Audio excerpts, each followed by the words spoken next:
Shalom, jemaat yang dikasihi oleh Tuhan, kita berjumpa kembali dalam kebaktian kategorial GKP Jemaat Bekasi. Kita akan bersama-sama belajar, kita akan bersama-sama berefleksi dan merenungkan firman Tuhan yang mengenal dan menunjukkan kepada kita tentang iman Thomas. Hari ini kita akan merenungkan firman Tuhan ini bersama dengan dua orang lagi, Pendeta Erik dan juga Pendeta Melani. Kita akan berbincang bersama. Oleh karena itu, marilah jemaat kita mempersiapkan hati dan memasuki saat teduh.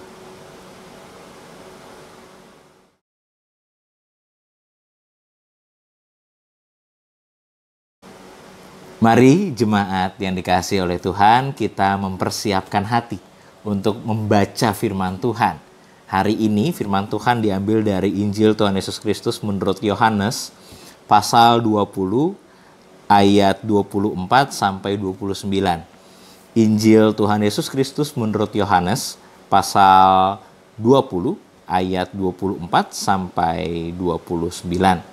Saya mengundang jemaat Tuhan untuk membukanya, mempersiapkan Alkitabnya. Jika sudah, marilah kita bersama bersatu di dalam doa. Ya Allah, Sang pemilik kehidupan kami, yang mengenal kami secara pribadi dan yang mengenal kami begitu mesra. Kami bersyukur karena kami masih boleh diperjumpakan di dalam kasih sebagai gereja Tuhan. Oleh karena itu, ketika saat ini kami hendak memaknai firman-Mu, maka kami juga mengundang karya Roh Kudus Tuhan untuk menguasai kami. Sehingga kami yang lemah dan terbatas, kami yang sering kali melakukan kesalahan, boleh belajar untuk memperbaiki diri, boleh belajar untuk memahami Tuhan, boleh belajar untuk hidup dengan setia bersama dengan Tuhan. Sehingga kami menjadi pribadi yang mengalami damai sejahtera pada peristiwa Paskah. Kami juga yang mengalami keselamatan melalui pengorbanan Yesus Kristus, sehingga hidup kami mengalami damai sejahtera. Oleh karena itu ya Bapa, sertailah kami, sehingga firman Tuhan tidak hanya sekedar kami baca, tetapi melalui Roh Kudus menguatkan kami untuk melangkah dan menghadirkan cinta dalam kehidupan kami. Hanya kepada Kristus Tuhan yang telah menebus dan bangkit bagi kami telah berdoa. Amin. Mari kita membaca Yohanes pasal 20 ayat 24 sampai 29 dengan judul perikop yang diberikan oleh Lembaga Alkitab Indonesia, Yesus menampakkan diri kepada Thomas. Tetapi Thomas, seorang dari ke-12 murid itu yang disebut Didimus, tidak ada bersama-sama mereka. Ketika Yesus datang ke situ, maka kata murid-murid yang lain itu kepadanya, "Kami telah melihat Tuhan." Tetapi Thomas berkata kepada mereka, "Sebelum aku melihat bekas paku pada tangannya, dan sebelum aku mencucukkan jariku ke dalam bekas paku itu, dan mencucukkan tanganku ke dalam lambungnya, sekali-kali aku tidak akan percaya." 8 hari kemudian, murid-murid Yesus berada kembali dalam rumah itu, dan Thomas bersama-sama dengan mereka. Sementara pintu terkunci, Yesus datang, dan ia berdiri di tengah-tengah mereka, dan berkata, "Damai sejahtera bagi kamu." Kemudian ia berkata kepada Thomas, "Taruhlah jarimu di sini dan lihatlah tanganku. Ulurkanlah tanganmu dan cucukkan ke dalam lambungku. Dan jangan engkau tidak percaya lagi, melainkan percayalah." Thomas menjawab dia, "Ya Tuhanku dan Allahku." Kata Yesus kepadanya, "Karena engkau telah melihat aku, maka engkau percaya. Berbahagialah mereka yang tidak melihat, namun percaya." Demikian pembacaan firman Tuhan. Berbahagialah bagi setiap orang yang membaca firman Tuhan ini dan menghidupi, memeliharanya di dalam kehidupannya. Haleluya. Shalom jemaat yang dikasihi Tuhan, kita berjumpa lagi dengan tema yang akan kita renungkan bersama-sama tentang iman yang dimiliki oleh Thomas. Ya, jadi kalau yang kita baca dari Injil Yohanes pasal 20 ayat 24 sampai 29, kita melihat betapa Thomas harus melakukan sesuatu dulu, harus melakukan suatu tindakan dulu agar ia bisa percaya bahwa yang dijumpakan atau yang dibicarakan oleh teman-temannya memang adalah Yesus yang bangkit. Kita sudah berada dengan Ibu Melani dan juga Pak Erik. Kita akan membahas iman seorang Thomas ini, murid Tuhan Yesus. Nah, baik Bapak Ibu, kita mau berdiskusi bersama-sama tentang, sambil ngobrol lah, santai aja ya, tentang iman Thomas ini. Ada beberapa hal sebetulnya yang menjadi menarik untuk kita diskusikan. Adalah tentang keraguan Thomas sebetulnya. Itu juga menjadi pertanyaan sih yang akan kita diskusikan bersama. Selama ini kan kalau kita bicara soal iman kan yang penting kita belajar untuk percaya sama Tuhan gitu. Nggak boleh ragu-ragu. Nggak boleh ragu-ragu. Tetapi ternyata yang muncul dari Thomas adalah sebuah keraguan-raguan. Ketika dia berjumpa dengan murid-muridnya yang lain, ternyata informasi dan berita bahwa murid-muridnya yang lain berjumpa dengan Yesus itu nggak cukup. Thomas harus mengatakan di ayat 25, sebelum aku melihat bekas paku pada tangannya dan sebelum aku mencucukkan jariku ke dalam bekas paku itu dan mencucukkan tanganku ke dalam lambungnya, sekali-kali aku tidak akan percaya. Berarti kan Nggak seperti percaya. Apa ya? Dia harus Bukti. dia harus melihat bukti nyata dan langsung begitu. Nah, ini menjadi menarik sebetulnya. Apakah memang iman harus seperti itu juga? Dengan permintaan bukti gitu. Wah. Untuk mengalami kebesaran Tuhan. Gimana kira-kira? Iya, sebetulnya Thomas mewakili kehidupan kita sebagai murid Tuhan yang tidak selalu berada di dalam keimanan yang kuat. Ada kalanya kita berada dalam iman yang sangat kecil, sangat lemah, sehingga kita belum bisa percaya kalau kita belum melihat bukti. Jadi kalau menurut saya dalam bagian firman Tuhan ini justru menunjukkan Thomas yang adalah bagian dari diri kita yang seringkali lemah untuk menjadi percaya.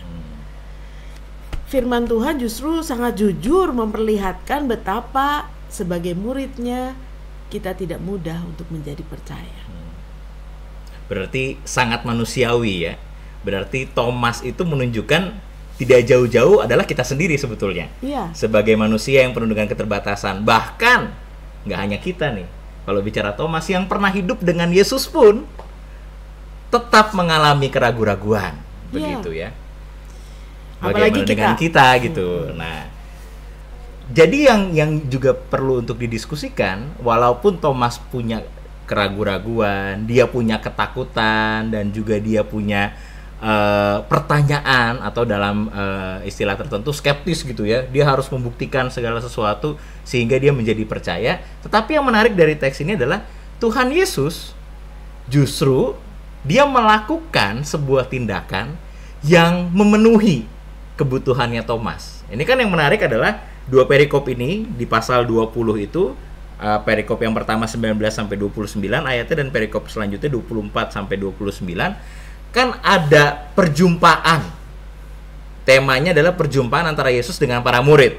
Kalau perjumpaan yang pertama Thomas yang nggak ada, ya itu ada yang banyak hal yang mengatakan dari beberapa penafsir bahwa Thomas memilih untuk menyendiri karena dia punya kesedihan yang mendalam karena melihat Yesus yang dicintainya itu wafat, sehingga dia memilih untuk mengasingkan diri, tidak berjumpa dengan para murid, apalagi berjumpa dengan orang Yahudi yang saat itu memang mencari murid-murid Yesus. Nah, sehingga ketika pertemuan atau perjumpaan Yesus dengan para murid pertama setelah kebangkitan, Thomasnya nggak ada. Makanya Thomas tahu informasi Yesus bangkit dari para murid yang ketemu di perjumpaan yang pertama. Sehingga tadi kita sudah mengatakan dan sudah mendengar bahwa Thomas butuh bukti. Nah, tetapi setelah itu kalau dilihat dari teks ini ya, ayat 26, 8 hari kemudian murid Yesus berada kembali dalam rumah itu dan Thomas bersama-sama dengan mereka sementara pintu terkunci. Yesus datang dan ia berdiri di tengah-tengah mereka mengatakan hal yang sama. Ya, Irene, damai sejahtera bagi kamu, kan begitu. Nah, yang menarik adalah di dalam perikop ini ketika Yesus berjumpa dengan Thomas, Yesus membolehkan agar tangannya justru dipegang oleh Thomas atau dicucukkan, begitu juga dengan lambungnya. Nah, berarti kalau misalnya secara sederhana, oke, Thomas adalah manusia betul, bicara soal iman seperti kita. Kan pertanyaannya berarti kita boleh kali ya nuntut ya, minta sama Tuhan gitu, gimana? Aduh Tuhan, kapan berakhirnya ini COVID misalnya? Gimana, Jadi Pak? di perjanjian lama itu ada ya orang yang namanya Yefta, hakim-hakim. Ya kan, kalau Yefta atau siapa tuh yang Tuhan, kalau Tuhan mengutus aku dengan sungguh, lalu dia kasih bulu domba. Kalau bulu dombanya kering, Gideon. Hebat sih mama. Kalau Gideon itu ya, kalau bulu dombanya ini basah, lalu di sekitarnya kering, oke, berarti Tuhan manggil saya. Tapi nggak cukup. Dia bilang, Tuhan boleh dong sekali lagi. Nah, sekarang sekali lagi itu kalau misalnya bulu dombanya ini yang kering, lalu di sekitarnya basah karena embun, baru saya percaya. Nah, jadi kasus orang minta bukti pun, gitu, minta bukti pun juga di perjanjian lama sudah ada, gitu, dan itu sangat manusiawi sekali. Nah, kalaupun juga sekarang ini Thomas pun juga minta bukti, gitu kan, kalau Yesus bangkit kan dibilang begini, ya Thomas yang disebut Didimus tidak ada bersama dengan mereka ketika Yesus datang ke situ, ya toh. Nah, lalu kemudian murid-muridnya yang lain mengatakan kami telah melihat Tuhan, tapi Thomas sendiri kan nggak ada di situ. Nggak ada, betul. Nah, karena dia nggak ada, lalu kemudian sebagai realitas manusiawinya, gitu, kalau saya tidak melihat bukti, gitu, saya mah nggak akan percaya. Gitu ya, kalau sebelum saya mencucukkan jari ini saya nggak percaya, gitu. Apalagi tadi yang Duta bilang bahwa dia dalam kesendiriannya itu kan galau tuh, ya, rapuh. rapuh. Dalam kesendiriannya itu pun juga di satu pihak dia bertanya, Yesus ini benar bangkit atau dia memang ya mati, yang mati terus ngilang, gitu ya kan. Lalu kemudian dalam keraguan-raguannya itu dia lupa sebenarnya Yesus kan pernah 3 kali ngomong, saya harus menderita, saya harus mati, dan pada hari yang ketiga dibangkitkan. Nah, dia lupa. Nah, itu ya, tapi pada saat ini oke lah. Itu kemanusiaannya Thomas. Gitu, dia ragu. Bukan cuma ragu sebenarnya, tapi dia mempertanyakan. Dengan kritis, cara berpikir kritis itu gue butuh bukti nih. Kalau nggak ada bukti, gitu kan, ini beriman dan beribadah dengan logis itu kan begitu. Beribadah dengan nalar tuh kan, beriman tuh pakai nalar. Gitu, pakai nalar dia. Nalarnya itu kalau nggak lihat bukti gua nggak bisa. Gitu. Nah, yang menarik adalah dari bagian yang kedua, 8 hari kemudian. Gitu kan. Kenapa harus 8 hari itu mah nggak tahu, nggak ada keterangannya yang jelas. Dan 8 hari kemudian, lalu Yesus kemudian menemui, berjumpa di tengah-tengah lagi. Dia datang dan berdiri di tengah-tengah mereka, kumpulan murid-murid, gitu kan, damai sejahtera. Dan ini sapaan biasa, sama seperti orang mengatakan salam, gitu kan. Tetapi yang menarik adalah ketika dia bertemu dengan Thomas, lalu dia mengatakan, dia muncul lalu mengatakan langsung kepada Thomas secara khusus, taruhlah jarimu di sini. Gitu ya. Yesus memberi kesempatan, Yesus menyediakan diri. Yesus pun juga dengan sungguh-sungguh membolehkan. Dia tidak mengkritik, dia tidak mengancam, dia tidak melihat apa yang dikatakan oleh Thomas itu sebagai sesuatu yang jelek, yang buruk. Gitu. Ya nggak apa-apa. Yesus menerima fakta gitu loh. Menerima fakta dia sebagai murid, dan sebagai murid lalu murid yang berkritis. Oke, nggak apa-apa. Tuhan Yesus mah baik. Gitu, Tuhan Yesus baik, menerima dia sebagaimana adanya. Taruhlah jarimu di sini dan lihatlah tanganku. Ulurkanlah tanganmu dan cucukkanlah dalam lambungku, dan jangan engkau tidak percaya lagi. Nah, kata kuncinya adalah dan jangan engkau tidak percaya lagi. Gitu. Mungkin intinya bahwa cara orang menjadi percaya itu berbeda-beda. Iya. Oh, Dan kita punya Tuhan yang begitu Baik. yang begitu mau mengerti kelemahan kita, sehingga untuk membuat satu orang dan orang lain percaya, Tuhan punya cara yang berbeda, pendekatan yang berbeda, dan Tuhan mau mencoba mengerti perspektif yang kita miliki untuk menjadi percaya. Dan itulah luar biasanya Tuhan kita. Ketika dia tidak mengancam Thomas, dia tidak menghukum Thomas, dia tidak menyalahkan Thomas, tapi dia mencoba memahami Thomas. Bahwa untuk menjadi percaya Thomas butuh bukti. Dan Tuhan merelakan dirinya diberikan atau ditunjukkan supaya Thomas percaya. dan juga untuk percaya itu, dan jangan engkau percaya lagi, ada dua hal. Yang pertama, engkau tidak jangan percaya. engkau tidak jangan percaya sampai lagi. engkau tidak percaya lagi, ada dua hal. Yang pertama itu adalah pengalaman. Pengalaman iman, pengalaman hidup bersama, pengalaman. Ada banyak pengalaman-pengalaman iman yang membuat orang bisa bertumbuh dalam iman. Iya. Yang kedua adalah proses. Gitu. Mungkin Tuhan mengatakan 8 hari kemudian itu menjadi bagian dari proses pergumulan. Iya. Biarin aja si Thomas ini bergumul dulu, ntar 8 hari baru ketemu gitu kan. Bergumul dulu tuh. Jadi orang itu untuk menjadi percaya, beriman gitu tidak semudah. Menjadi proses Nah, berarti ya, kan iman itu. tidak gampang orang berubah. Dulu ada sering kali pertanyaan, kapan Anda menerima Yesus? Enteng aja lu, emang ada tanggalnya. Gitu. Kapan kamu menerima Yesus? Waduh, dia emang ada tanggalnya. Gitu, tahu nggak ada. Orang hidup beriman itu ada prosesnya, ada pengalamannya, ada apa. Gitu, sehingga dia mau mengatakan, oke. Lalu kemudian ketika Tuhan dan berjumpa dengan Tuhan, ini loh, lihatlah segalanya, dan kamu jangan tidak percaya lagi. Iya. Itu yang penting. Berarti yang menarik dari proses Thomas ini adalah di mana Yesus hadir menunjukkan dan memberi diri bagi kebutuhannya Thomas. Karena yang menarik dari peristiwa kebangkitan dan perjumpaan Yesus dengan banyak orang adalah cara Yesus menghadirkan dan menampakkan dirinya beda-beda. Betul. Cara Yesus menampakkan diri terhadap Maria beda. Betul. Cara Yesus menampakkan diri terhadap nanti bicara tentang Petrus juga berbeda. Betul. Lalu Yesus berjumpa dengan Nikodemus di Emmaus juga polanya berbeda. Demikian juga dengan Thomas. Karena kata kunci yang menarik adalah Tuhan memahami kebutuhan setiap manusia yang beriman kepadanya. Harapan. Ya, yang beriman dan berharap pada Kristus. Tetapi di saat yang sama tidak hanya sekedar memahami, Tuhan juga memberi diri untuk dipahami. Ya. Sesuai dengan kebutuhan iman kemanusiaannya itu. Karena oke, saya setuju sekali. Karena bicara tentang taruhlah jarimu di sini kan gitu ya.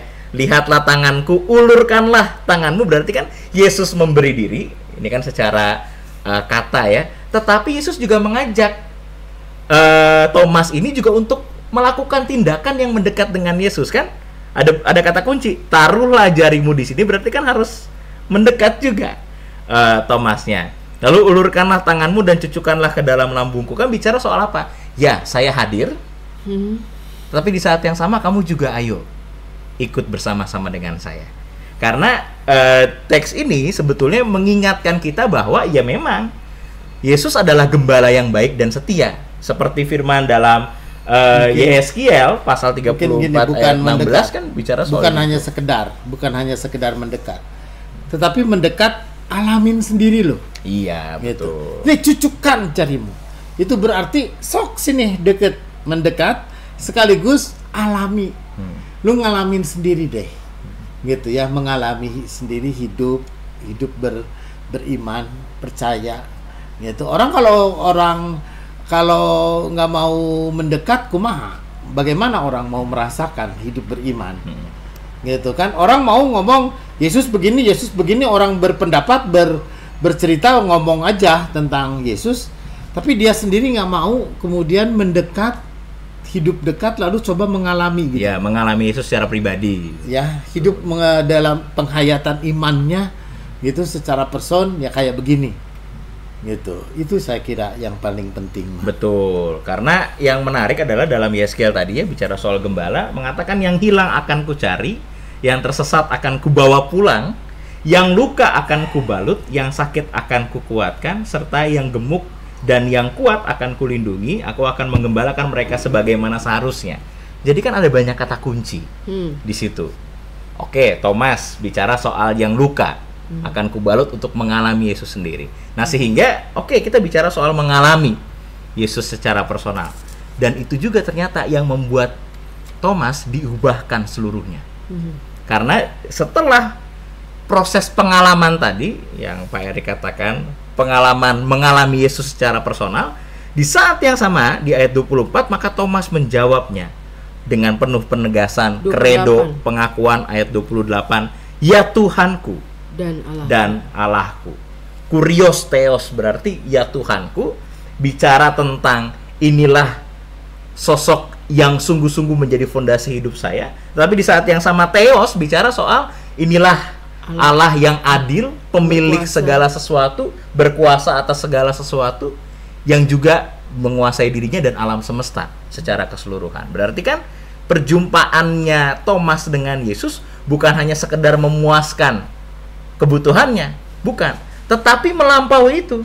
Bicara tentang perubahan Thomas untuk menjadi percaya sepenuhnya sesuai dengan apa yang Kristus mau. Dan ini menjadi pengakuan iman Thomas Gereja dan juga gereja mula-mula saat itu. itu. Betul.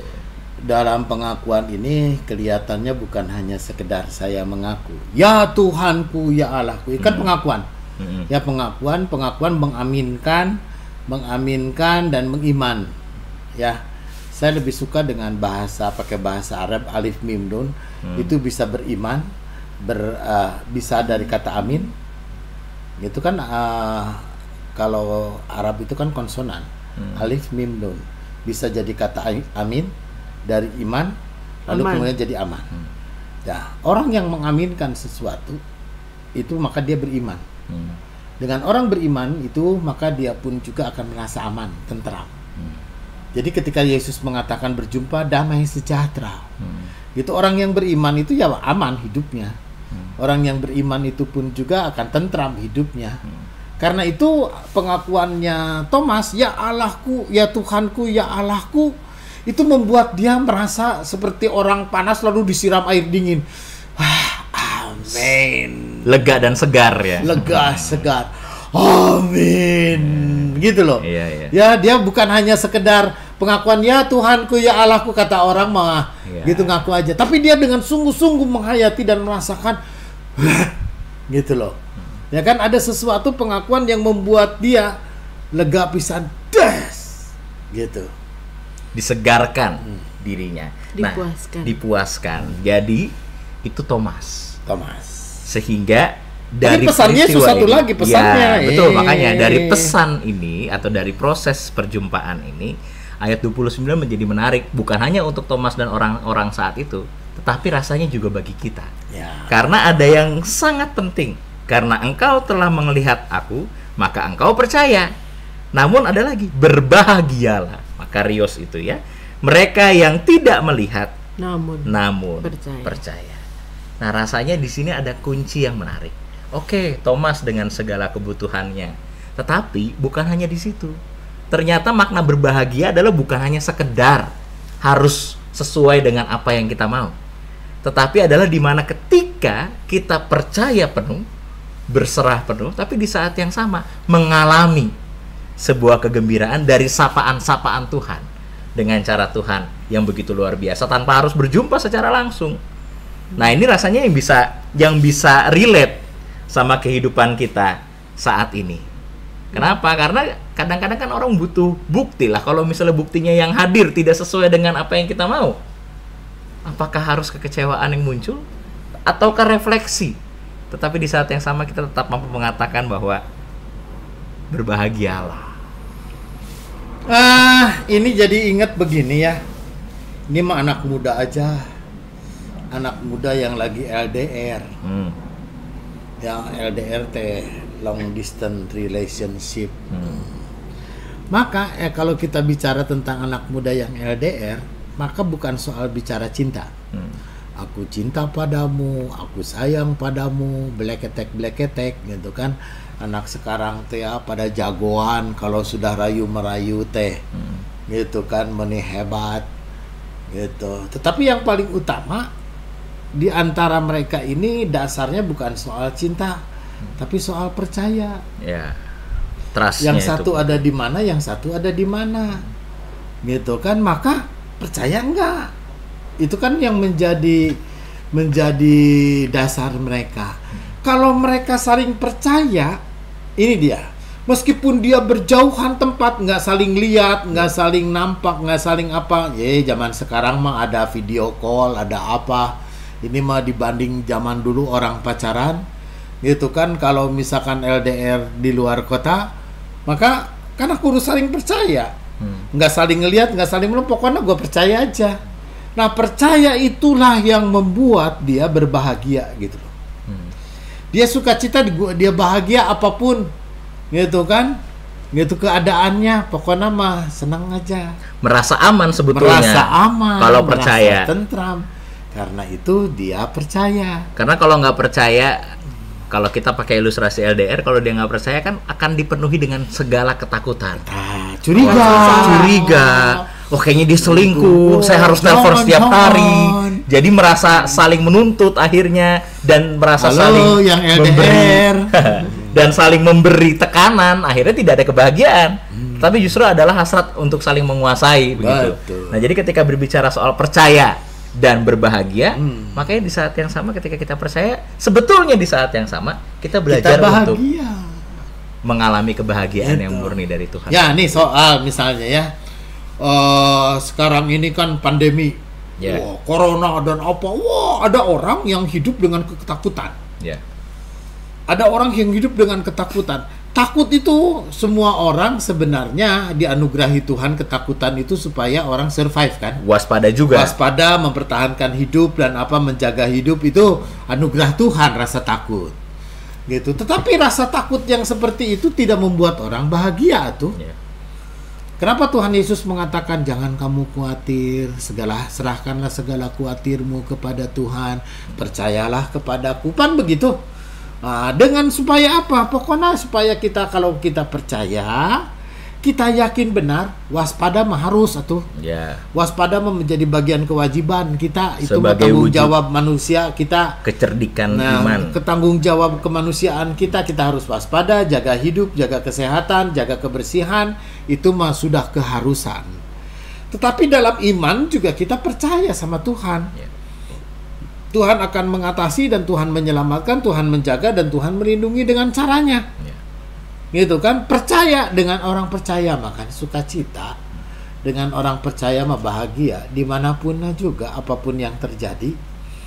Gitu. Karena itu Tuhan Yesus mengatakan kan, gitu, engkau melihat, namun maka engkau, karena engkau telah melihat aku, maka engkau percaya. Berbahagialah. Berbahagia mereka dong yang tidak melihat namun percaya. Ini kita semua saat ini.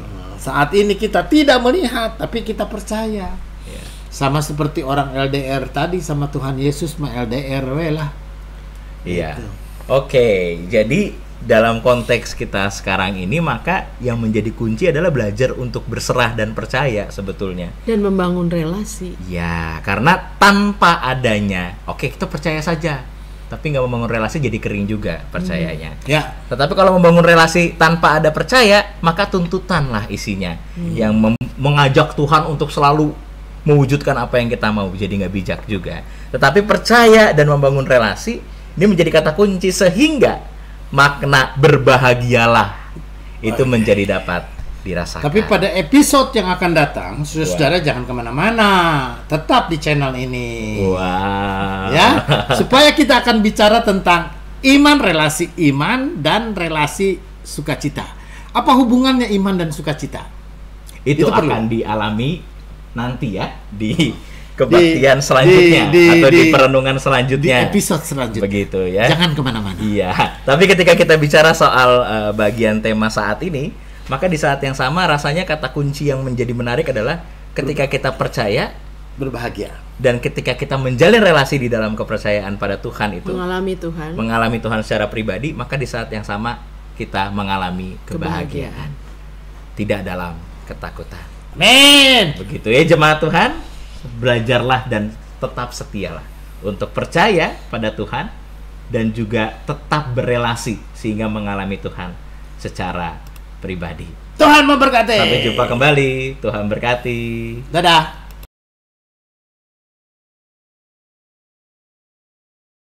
Doa syafaat. Mari kita berdoa. Ya Tuhan yang begitu mulia, yang mengenal kami secara pribadi, kami bersyukur karena kami diingatkan dan ditegaskan bahwa kami boleh mencintai Tuhan dengan karakter kami masing-masing. Kami boleh mengenal Tuhan secara pribadi dengan apa adanya kami. Kami sadar kami belum sempurna dan kami penuh dengan keterbatasan. Tetapi di dalam keterbatasan dan ketidaksempurnaan kami, Tuhan masih memberi diri bagi kami secara pribadi agar kami dapat mengalami betapa hebat dan indahnya hidup di dalam Tuhan. Betapa bersyukurnya kami ya Tuhan, boleh mengenal Engkau yang penuh dengan kasih. Betapa bahagianya kami mengalami keselamatan dari Kristus sendiri. Betapa bahagianya kami boleh hidup di dalam Roh Kudus yang menguatkan langkah kami dan menegur kami ketika kami ada dalam keteledoran dan kesalahan. Ya Bapa, kami sadar di antara kami atau bahkan kami sendiri tidak jarang hidup seperti iman Thomas yang meminta bukti, menuntut, dan tidak jarang memaksakan kehendak kami. Tetapi melalui firman-Mu yang boleh kami renungkan bersama, maka pertanyaan dalam iman perlu disertai dengan kesetiaan relasi dekat dengan Tuhan. Sehingga kami tidak hanya sekedar bertanya, kami tidak hanya sekedar memohon sesuatu, tetapi kami juga boleh menerima segala sesuatu. Kami juga boleh mengalami Tuhan melalui segala sesuatu. Sehingga di dalam segala pertanyaan dan permohonan, maka karya Tuhan juga sebetulnya memelihara kami, mengundang kami untuk mengalami Tuhan, dan berjumpa secara pribadi dengan Tuhan yang penuh kasih. Sehingga ajari kami ya Bapa, terlebih dalam kondisi yang tidak mudah sekarang ini, kami yang tidak jarang pernah atau sempat berpikir untuk menyerah, kami yang tidak jarang pernah atau sempat untuk menuntut Tuhan, tidak jarang kami juga meninggalkan Tuhan, terlebih dalam kondisi yang sulit seperti sekarang ini. Tetapi ya Tuhan, dalam segala kemurahan dan cinta-Mu, ajar kami untuk menghitung hari-hari melalui hikmat dan kebijaksanaan bersama dengan Tuhan. Kiranya mampukan kami agar melalui berkat yang Tuhan anugerahkan kepada kami, mampu menghidupi kami dan mampu menunjang segala persoalan dan keterbatasan kami. Sehingga kami belajar untuk bersyukur dengan apa yang kami miliki dan belajar untuk menanti karya Tuhan dalam segala keadaan yang kami alami. Tetapi di saat yang sama kami juga sambil tetap terus berdoa, kami sambil tetap terus membaca firman Tuhan, kami sambil tetap terus mengasihi orang di sekitar kami. Sehingga di dalam doa, kasih, dan pengharapan, Tuhan boleh menyatakan karya dengan begitu indah untuk memulihkan bangsa kami dan kondisi dunia yang sedang terjadi. Sehingga oleh karena cinta Tuhan sendiri, bangsa kami dan dunia boleh dipulihkan seluruhnya dari COVID-19. Kami juga berdoa dengan penuh kesadaran agar kiranya tim medis yang sedang berjuang saat ini boleh sungguh-sungguh diberi penghiburan oleh Tuhan sendiri. Mereka yang jauh dari keluarga, mereka yang tidak jarang ditolak oleh banyak orang, tetapi kiranya mereka boleh mengalami damai sejahtera dan kebahagiaan bersama dengan Tuhan. Dengan perjumpaan mereka dengan para medis lain, dengan perjumpaan mereka terhadap relawan, dengan perjumpaan mereka terhadap orang-orang yang setia mendoakan mereka, perjumpaan mereka dengan pasien yang perlahan-lahan boleh pulih dan sembuh, perjumpaan mereka dengan pasien yang tetap semangat untuk mengalami pemulihan, kiranya tim medis juga boleh dipulihkan. Karena kami sadar mereka menjadi garda terdepan, mereka menjadi murid-murid Tuhan untuk menyatakan kasih begitu nyata juga dalam kondisi COVID ini. Ya Bapa, sertailah mereka. Kami juga berdoa bagi para pasien, baik mereka yang sakit karena COVID-19 atau mereka yang sakit karena penyakit lain. Kiranya Tuhan juga boleh memulihkan mereka, menghadirkan semangat, dan mereka yang sakit juga boleh tetap berpengharapan dan yakin bahwa di dalam Tuhan ada karya yang begitu indah untuk memulihkan mereka. Kiranya mereka juga boleh semangat dan yakin, karena hati yang gembira adalah obat, dan kami percaya akan hal itu ya Tuhan.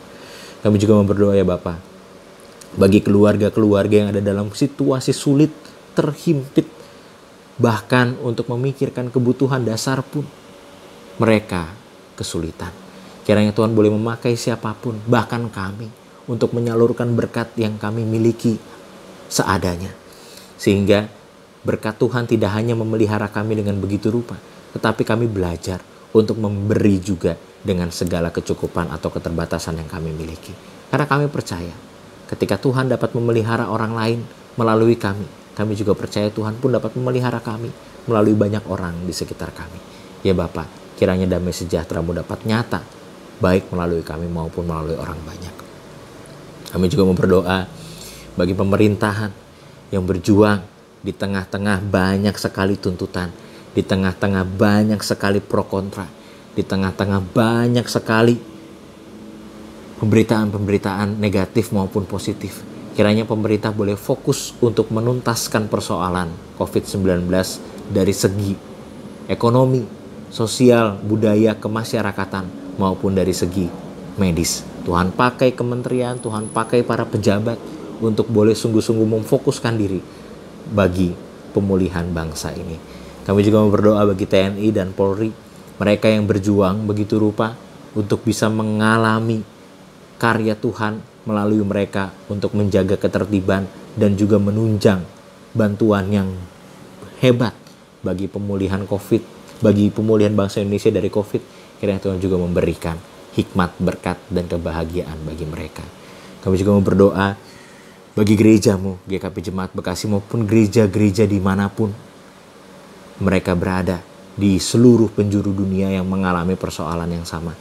Kiranya boleh tetap terus semangat, boleh tetap terus yakin, boleh tetap terus fokus pada pelayanan, sehingga karya terbaik untuk melawat jemaat yang ada dalam kesepian, fokus untuk melawat jemaat yang ada dalam pertanyaan iman, boleh dapat terjadi, sehingga jemaat dikuatkan dan gereja yang melayani juga dipulihkan dan dikuatkan. Ajari kami untuk mengerti apa kehendak Tuhan, bukan memaksakan kehendak kami pada Tuhan, tetapi mengerti apa kehendak Tuhan bagi kami, sehingga di dalam iman kami menjadi dewasa, di dalam iman kami menjadi penuh hikmat, dan di dalam iman kebijaksanaan nampak. Ya Bapa, inilah doa kami. Kami sadari betul jauh dari kesempurnaan, tetapi kiranya kami juga boleh tetap terus belajar untuk setia dalam doa. Tidak hanya dalam doa syafaat saja, tapi dalam doa-doa perharian kami, dimanapun kami berada, sebagai keluarga maupun sebagai pribadi. Karena kami sadar, bait Tuhan terjadi juga di dalam keluarga, bahkan di dalam diri kami. Sehingga ketika kami berdoa, maka di saat yang sama karya Tuhan memulihkan kami dan menghiburkan, menguatkan kami. Ya Bapa, kami nyatakan doa ini di dalam nama Tuhan Yesus Kristus yang penuh cinta dan kasih mengajarkan kami berdoa. Bapa kami yang di sorga, dikuduskanlah nama-Mu, datanglah kerajaan-Mu, jadilah kehendak-Mu di bumi seperti di sorga. Berikanlah pada hari ini makanan kami yang secukupnya, dan ampunilah kami akan segala kesalahan kami, seperti kami juga mengampuni orang yang bersalah kepada kami. Dan jangan membawa kami ke dalam pencobaan, tapi lepaskanlah kami daripada yang jahat, karena Engkaulah yang mempunyai kerajaan dan kuasa dan kemuliaan sampai selama-lamanya. Amin. Marilah kita menyanyikan pujian.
Bagi kita semua yang telah mendengar firman Tuhan, maka hiduplah di dalam damai sejahtera Tuhan. Berbahagialah di dalam iman. Percayalah pada Kristus. Berelasi dan alamilah Kristus secara pribadi. Sehingga hidup setiap kita menjadi kehidupan yang penuh dengan kesukacitaan dan hikmat. Oleh karena itu, maka sekarang arahkanlah hatimu kepada Tuhan dan terimalah berkat Tuhan. Tuhan memberkati engkau dan melindungi engkau. Tuhan menyinari engkau dengan wajah-Nya dan memberi engkau kasih karunia. Tuhan menghadapkan wajah-Nya kepadamu dan memberi engkau damai sejahtera. Haleluya. Kiranya setiap kita boleh diberkati, dikuatkan untuk tetap menjalani kehidupan dalam pengharapan dan percaya dalam iman pada Tuhan. Sampai jumpa kembali. Tetap setia pada Tuhan dan bergembiralah. Tuhan Yesus memberkati.